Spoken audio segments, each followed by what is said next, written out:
വിഷ്ണു, CPM-ന്റെ കേന്ദ്ര കമ്മിറ്റി യോഗത്തിൽ അംഗീകരിച്ച റിപ്പോർട്ട് ഇപ്പോൾ പൊതുജനങ്ങൾക്ക് കാണാൻ പാകത്തിൽ അവർ വെബ്സൈറ്റിൽ അപ്ലോഡ് ചെയ്തിട്ടുണ്ട്.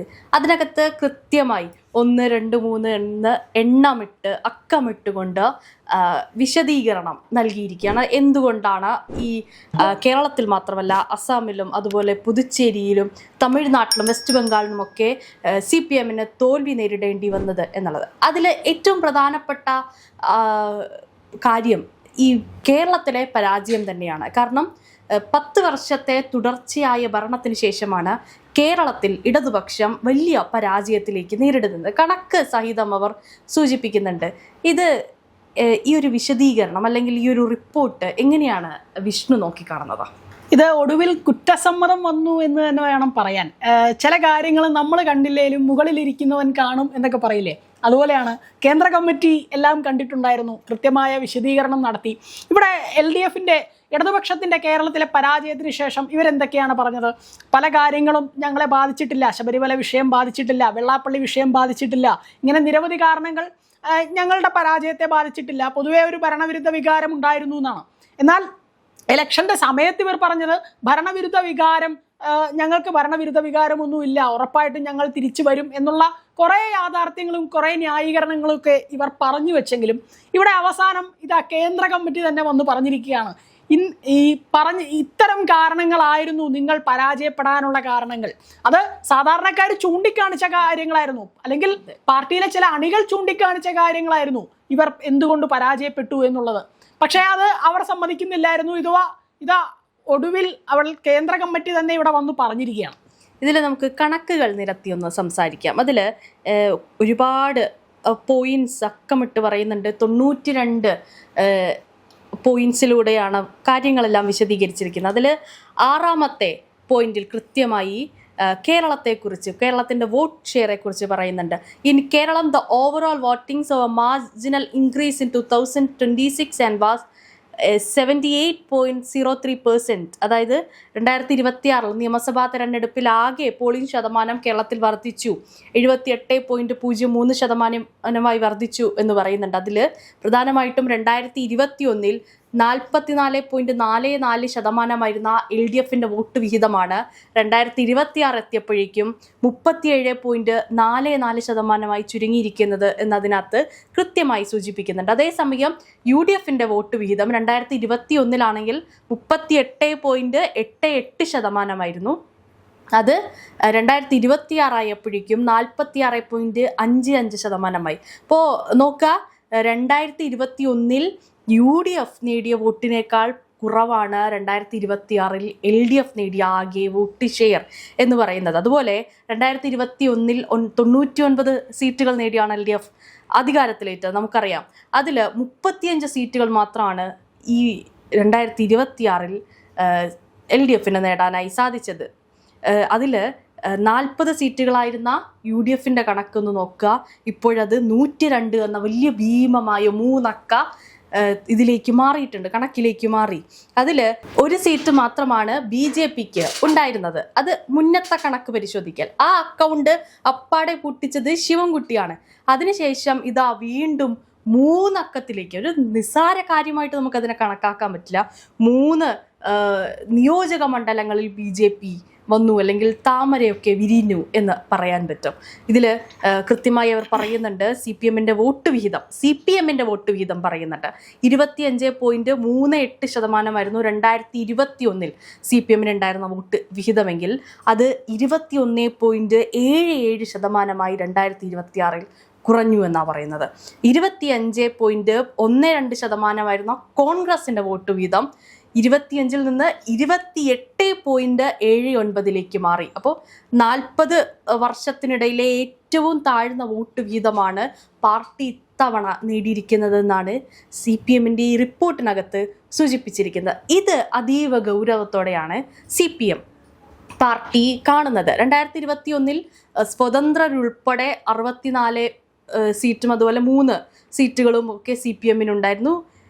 അത് 26 സീറ്റിലേക്ക് 2026 പോയി. അപ്പോൾ 35 സീറ്റ് നേടിയെന്ന് പറയുമ്പോഴും 26 ആണ് CPM-ന് ആകെ കിട്ടിയിരിക്കുന്നത്. അതിൽ വോട്ട് ഷെയർ ഒക്കെ പരിശോധിച്ചാൽ വലിയൊരു കുറവ് അവിടെ സംഭവിച്ചിട്ടുണ്ട്. അതിൽ നമ്മൾ ഈ പറഞ്ഞതുപോലെ UDF 2021 നേടിയ വോട്ടിനേക്കാളും കുറവാണ് LDF 2026 നേടിയിരിക്കുന്ന വോട്ട്. പ്രധാനമായിട്ടും ഇതിപ്പോ പരാജയത്തിന്റെ ഒരു കാരണങ്ങൾ നമ്മൾ പരിശോധിക്കുകയാണെങ്കിൽ ഒരു നിരവധി കാരണങ്ങൾ ഇപ്പോൾ കേന്ദ്ര കമ്മിറ്റി തന്നെ പറഞ്ഞു വെച്ച കുറെ കാര്യങ്ങളുണ്ട്. ഇപ്പോൾ വെള്ളാപ്പള്ളിയെ ചേർത്ത് പിടിച്ചത്, അയ്യപ്പ സംഗമത്തിൽ മുസ്ലിങ്ങൾക്കെതിരെ ഇത്രയും വർഗീയ ആരോപണങ്ങൾ നടത്തിയ വെള്ളാപ്പള്ളിയെ ചേർത്ത് പിടിച്ചത് ഇവിടെ വലിയൊരു വിഷയം തന്നെയായിരുന്നു. അതും കമ്മ്യൂണിസ്റ്റ് പാർട്ടിയാണ് ചേർത്ത് പിടിച്ചതെന്ന് ഓർക്കണം അല്ലെ. വർഗീയതയ്ക്കെതിരെ സംസാരിക്കുന്ന കമ്മ്യൂണിസ്റ്റ് പാർട്ടിയാണ് ഈ വെള്ളാപ്പള്ളിയെ ചേർത്ത് പിടിച്ചത്.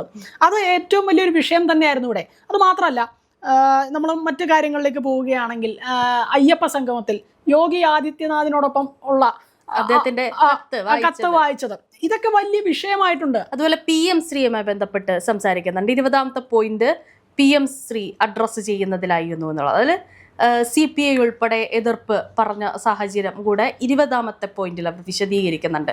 ഇങ്ങനെ CPI-യുമായിട്ടുള്ള തർക്കം കാര്യങ്ങൾ 21ാമത്തെ പോയിന്റിൽ സൂചിപ്പിക്കുന്നുണ്ട്. ഇങ്ങനെ എല്ലാ തരത്തിലുള്ള വിഷയങ്ങളും, അതിൽ പാർട്ടിക്കകത്തുള്ള വിഷയങ്ങളും, അതായത് ആഭ്യന്തരമായിട്ട് പരിഹരിക്കേണ്ട വിഷയങ്ങളും അതുപോലെ പുറത്തു നിന്നുള്ള വിഷയങ്ങളൊക്കെ സൂചിപ്പിക്കുന്നുണ്ട്. പത്തനംതിട്ട ജില്ലാ കമ്മിറ്റിയെ ബന്ധപ്പെട്ട് CPM-ന്റെ പത്തനംതിട്ട ജില്ലാ കമ്മിറ്റിയിൽ നിന്ന് പത്മകുമാർ ഈ സ്വർണ്ണ കൊള്ള ആരോപണ കേസിലൊക്കെ ഉണ്ടായിരുന്ന ആളാണ്. അപ്പോൾ പത്മകുമാറിനെ സംരക്ഷിക്കുന്ന ഒരു നിലപാടിലേക്ക് CPM ഒരു ഘട്ടത്തിൽ പോയിരുന്നു. ആ കാര്യങ്ങൾ ഉൾപ്പെടെ ഈ റിപ്പോർട്ടിനകത്ത് വിശദമായി പേരെടുത്ത് സൂചിപ്പിക്കുന്നുണ്ട്. അതുപോലെ അമ്പലപ്പുഴ, പയ്യന്നൂർ ഉൾപ്പെടെ തളിപ്പറമ്പ് ഉൾപ്പെടെയുള്ള മേഖലകളിൽ സ്ഥാനാർത്ഥി നിർണയത്തിൽ പറ്റിയ പിശകും സൂചിപ്പിക്കുന്നുണ്ട്. അതുപോലെ നമ്മൾ നോക്കേണ്ട മറ്റൊരു പ്രധാനപ്പെട്ട കാര്യം, ഇതിൽ പാർട്ടി വെബ്സൈറ്റിൽ അപ്ലോഡ് ചെയ്തതിൽ തന്നെ പാർട്ടിയും സർക്കാരും തമ്മിൽ ഏകോപനം ഉണ്ടായില്ല എന്ന് പറയാം. പാർട്ടിയും സർക്കാരും തമ്മിൽ ഏകോപനം ഉണ്ടായില്ല എന്ന് പറയുമ്പോഴും ഈ സർക്കാർ അതിന് നേതൃത്വം കൊടുത്തിരുന്നത് പിണറായി വിജയനാണ്. ഇവിടുത്തെ പാർട്ടി എന്ന് പറയുന്നതും പിണറായി വിജയനാണ്.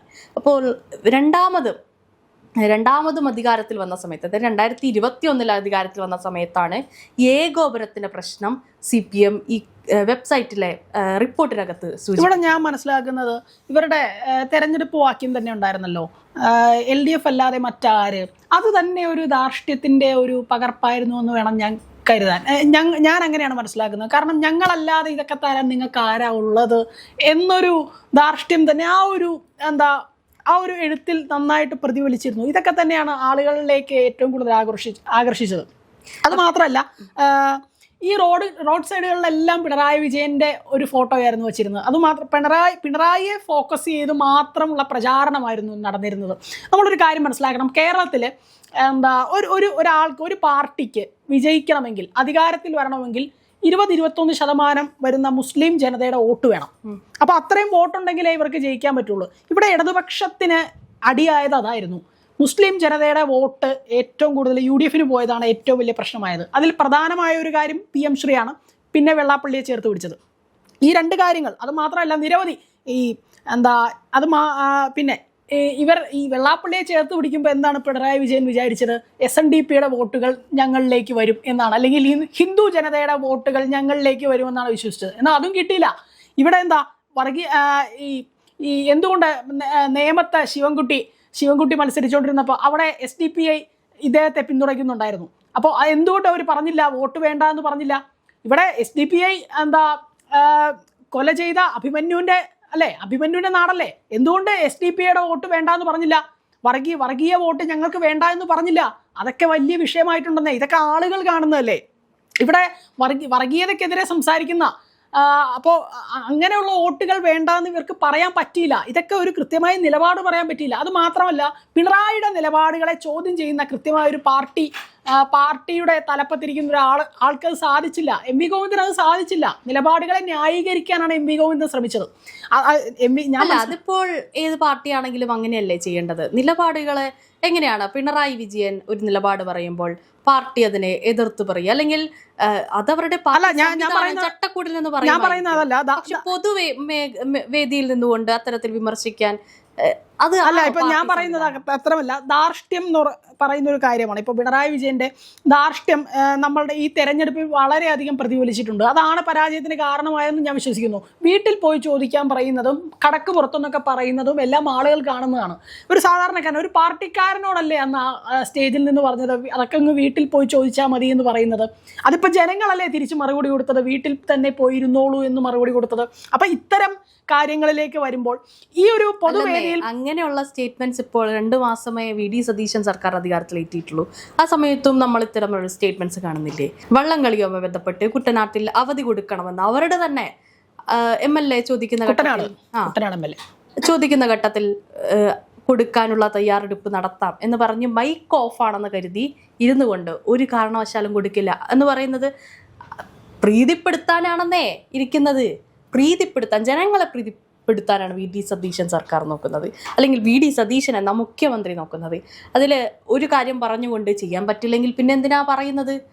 പിന്നെ പരിഗണിക്കാം, അല്ലെങ്കിൽ ഇപ്പോൾ അത് കാര്യങ്ങളൊക്കെ ആലോചിച്ച് എന്താണ് എല്ലാ വശങ്ങളും ആലോചിച്ച് നമുക്ക് ചെയ്യാം എന്ന് പറഞ്ഞാൽ പോരെ. ഇത് ചെയ്യാം എന്ന് പറഞ്ഞിട്ട്, അത് നന്നായി പരിഗണിക്കാം എന്ന് പറഞ്ഞിട്ട് അതിനെ ഒട്ടും കൊടുക്കില്ല. അവിടെ ജനങ്ങളെ ആകെ മോശമാക്കി. ഇവിടെ വി.ഡി. സതീശൻ കൃത്യമായ നിലപാട് പറഞ്ഞിട്ടുള്ള ഒരാളാണ്. തങ്ങൾക്ക് ഒരു സഭയുടെയും വോട്ട് വേണ്ട, അല്ലെങ്കിൽ ഒരു വോട്ടിന് വേണ്ടി, തിരഞ്ഞെടുപ്പിന് വേണ്ടി, അല്ലെങ്കിൽ വോട്ടുകൾക്ക് വേണ്ടി ഒരു സഭയുടെയും തിണ്ണ നിരങ്ങില്ല എന്ന് കൃത്യമായി പറഞ്ഞിട്ടുള്ള ഒരാൾ തന്നെയാണ് വി.ഡി. സതീശൻ.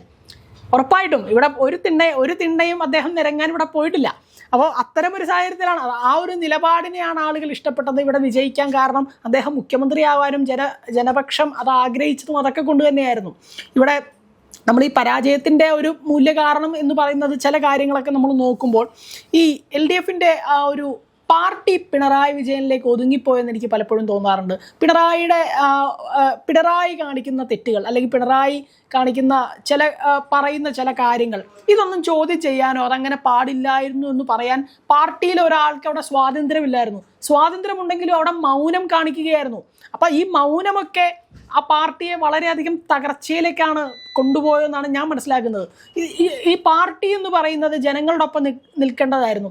ഇപ്പോൾ അത് മാത്രമല്ല, ഇപ്പോൾ CPIയുടെ പല നിലപാടുകളും, ബിനോയ് വിശ്വത്തിന്റെ പല നിലപാടുകളും, പല കാര്യങ്ങളും അദ്ദേഹം കേൾക്കാൻ പഠിക്കുകയായിരുന്നു CPM. ഇതൊക്കെ വലിയ വിഷയമായിട്ടുണ്ട്. ഇപ്പൊ തന്നെ കണ്ടില്ലേ, പ്രതിപക്ഷ നേതാവിന് വേണ്ടി അവിടെ തർക്കം നടക്കുകയാണ്. ഉപപ്രതിപക്ഷ നേതാവിന് വേണ്ടി അവിടെ തർക്കം നടക്കുകയാണ്, ഒരാളെയും കൂടെ വേണം എന്ന് പറഞ്ഞ്. പക്ഷെ അവർ സമ്മതിക്കുന്നില്ല. ഇതാണ് ഒരു ഫാസിസ്റ്റ് നിലപാടിലേക്ക് വരുന്നു. ഇത്രയും നാളുമില്ലാത്തൊരു ഉപപ്രതിപക്ഷ നേതാവ് പെട്ടെന്നൊരു ദിവസം അതിനെ ആലോചിച്ച് വേണ്ടേ തീരുമാനം. കൃത്യമായ കാര്യം അദ്ദേഹം പറയുന്നുണ്ടല്ലോ. ഈ 35 സീറ്റിൽ ഈ ഭീമഭാഗവും CPM-നാണ് നിലനിൽക്കുന്നത്. അപ്പോൾ ഉപപ്രതിപക്ഷ നേതാവ് നമ്മുടെ കേരളത്തിൽ കേട്ടുകേൾവില്ലാത്തൊരു കാര്യമാണ്. ഇവിടെ അദ്ദേഹം കൃത്യമായ കാര്യങ്ങൾ കൂടുതൽ അറിയില്ല. അങ്ങനെയാണ് എനിക്ക് തോന്നുന്നത്. നമ്മൾ തമിഴ്നാട്ടിലൊക്കെ അങ്ങനെയൊക്കെ കേട്ടിട്ടുണ്ട്, ഉപമുഖ്യമന്ത്രി അങ്ങനെയൊക്കെ കേട്ടിട്ടുണ്ട്. പക്ഷെ ഇവിടെ എന്തുകൊണ്ട് അങ്ങനെ അദ്ദേഹം ഉന്നയിക്കാനുള്ള കാര്യങ്ങൾ എന്ന് പറയുന്നത്, ഇവിടെ വിഴിഞ്ഞവുമായി ബന്ധപ്പെട്ടും PM ശ്രീയുമായി ബന്ധപ്പെട്ടും ഇപ്പോഴത്തെ പ്രതിപക്ഷത്തിന് കൃത്യമായൊരു നിലപാട്, ശക്തമായൊരു നിലപാട് പറയാൻ പറ്റിയിട്ടില്ല. ആ പരാജയത്തെയാണ് ബിനോയ് വിശ്വം നോക്കിക്കാണുന്നത്. അതുകൊണ്ടാണ് അദ്ദേഹം ഒരു ഉപപ്രതിപക്ഷ നേതാവ് വേണം എന്ന് പറയുന്നത്. പാർട്ടിക്കുള്ളിൽ തന്നെ പാർട്ടിയെ കേൾക്കാതെ പോകുന്നത് വളരെയധികം വേദനിപ്പിക്കുന്ന കാര്യം തന്നെയാണ്. അത് എങ്ങനെയാണ് അവർക്ക്, അപ്പോൾ അവിടെ സാധാരണക്കാർക്ക് പാർട്ടിയിലുള്ള വിശ്വാസം തന്നെയല്ലേ പോകുന്നത്? എന്തുകൊണ്ട് പിണറായി വിജയന് തൻ്റെ വാർഡിൽ, തൻ്റെ മണ്ഡലത്തിലെ 6 പന്തി എണ്ണിയിട്ടും, അല്ലെ 6 തവണ എണ്ണിയിട്ടും അവിടെ എന്തുകൊണ്ട് വോട്ട് കുറഞ്ഞു? വോട്ടിന്റെ ഒരു ഇത് കണ്ടില്ലേ? അബ്ദുൾ റഷീദ് എന്ന് പറയുന്നത് വളരെ ഒരു യുവ നേതാവാണ്. അദ്ദേഹത്തിന് മുമ്പിൽ ഇത്രയും വോട്ട് അദ്ദേഹത്തിന് കുറഞ്ഞിട്ടുണ്ടെങ്കിൽ, അതും സ്വന്തം മണ്ഡലത്തിൽ, സ്വന്തം വാർഡിൽ അത്രയും കുറഞ്ഞിട്ടുണ്ടെങ്കിൽ ഒന്ന് ആലോചിച്ച് നോക്കണം. ഇതെല്ലാം സാധാരണക്കാർ കാണുന്നതാണ്. പരാജയം എത്ര ഞങ്ങളെ ബാധിച്ചിട്ടില്ല എന്ന് പറഞ്ഞാലും ഇപ്പോൾ കേന്ദ്ര കമ്മിറ്റി കൃത്യമായിട്ട് പറഞ്ഞിരിക്കുകയാണ്, ഇതൊക്കെ തന്നെയായിരുന്നു കാരണങ്ങൾ, നിങ്ങൾ ഇനിയെങ്കിലും ഇത് പഠിക്കണം. ഇപ്പോഴും ഈ താഴെ ഘടനയിലെ കമ്മിറ്റിയിൽ നിന്ന് മുകളിലേക്ക് വരുന്ന ആരോപണങ്ങൾ പിണറായി വിജയനും MV ഗോവിന്ദനുമാണ് പാർട്ടിയുടെ പ്രധാന പരാജയത്തിന് കാരണം എന്നുള്ള കാര്യങ്ങൾ ഇപ്പോഴും മുകളിലെ തലങ്ങളിലേക്ക് എത്തുന്നില്ലെന്നേ. സാധാരണക്കാർ വരുമ്പോൾ ഇത് താഴെ ഘടനയിൽ നിന്ന് പറയുന്ന കാര്യങ്ങൾ മുകളിലെ ആ ഒരു കേന്ദ്ര കമ്മിറ്റിയിലേക്ക്, സംസ്ഥാന കമ്മിറ്റിയിലേക്ക്, ജില്ലാ കമ്മിറ്റിയിലേക്ക് എത്തുന്നില്ല. അങ്ങോട്ട് എത്തുമ്പോൾ ഇത് പരിഷ്കരിച്ച് വിടുകയാണ്. അപ്പം ഇതാണ് സാധാരണക്കാർക്ക് പറയാനുള്ള ഒരു സ്വാതന്ത്ര്യം അവിടെ തന്നെ അവസാനിക്കുകയാണ്. ഇത്തരം കാര്യങ്ങൾ വരുമ്പോൾ എങ്ങനെയാണ് നമുക്ക് പാർട്ടിയോടൊരു അനുകമ്പ എങ്ങനെ തോന്നാം, അല്ലെങ്കിൽ പാർട്ടിയെ നമുക്ക് എങ്ങനെ വിശ്വസിക്കാം? ഇത്തരം സാഹചര്യങ്ങളല്ലേ വരുന്നത്. നമ്മളെ കേൾക്കാൻ നമ്മുടെ പാർട്ടി ഇല്ല. ഇത് ഒരു സാധാരണക്കാരന്റെ കൂടെ നിൽക്കുന്ന പാർട്ടിയാണ്. അപ്പോൾ അതുകൊണ്ട് തന്നെ ഈ സാധാരണക്കാരനെ ആ പാർട്ടിക്ക് കേൾക്കാൻ പറ്റിയിട്ടില്ലെങ്കിൽ അത് ആ പാർട്ടിയുടെ ഏറ്റവും വലിയ പരാജയമാണ്. അപ്പോൾ തന്നെ അത് പരാജയപ്പെട്ടു. ഇലക്ഷന് മുമ്പ് തന്നെ അത് പരാജയപ്പെട്ടു. സാധാരണക്കാരനെ കേട്ടിട്ടില്ലെങ്കിൽ ആ പാർട്ടി പരാജയപ്പെട്ടു എന്ന് വേണം എനിക്ക് പറയാൻ.